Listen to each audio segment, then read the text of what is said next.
Hi friends, இன்றைக்கி நம்ம ஒரு டிஃப்ரெண்ட்டான ஹெல்த்தியான ஸ்நாக்ஸ் பார்க்க போகிறோம்.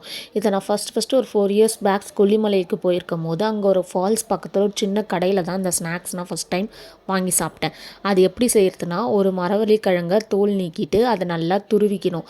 அதில் தேவையான அளவு உப்பு, ஒரு ஸ்பூன் மிளகாய்த்தூள், ஒரு வெங்காயம், ஒரு கைப்பிடி கொத்தமல்லி, கருவேப்பிலையை நல்லா பொடுசாக நறுக்கி அதில் மிக்ஸ் பண்ணிக்கணும். மிக்ஸ் பண்ணதுக்கப்புறம் எந்த தண்ணியும் ஆட் பண்ண வேணாம், ஏன்னா கிழங்குலேயே தண்ணி கொஞ்சம் இருக்கும். அதை நல்லா வடை மாதிரி தட்டிக்கணும். வடை மாதிரி தட்டிட்டு ஒரு எண்ணெய் சூடாக இருக்க கடாயில் அதை ஆட் பண்ணிக்கணும். எண்ணெய் கொஞ்சம் கம்மியாகவே ஆட் பண்ணிக்கோங்க, ஏன்னா அதில் பைண்டிங் கிரம்பதம் போடாதனால உதிர்ந்து வந்துடும். அதனால் எண்ணெய் கொஞ்சம் மீடியமாக ஆட் பண்ணி ஒரு வடையாக அதில் போட்டு ஒரு பக்கம் நல்லா பொரிஞ்சதுக்கப்புறம் இன்னொன்று பக்கம் திருப்பி போட்டு அதையும் நல்லா பொரிய விடுங்க. இந்த மாதிரி எல்லா வடையும் நல்லா பொரிய விட்டு பொறுமையாக வேக வச்சு எடுத்திங்கன்னா ஒரு கிறிஸ்பியான மரவள்ளி கிழங்கு வடை உங்களுக்கு ரெடி ஆகிடும்.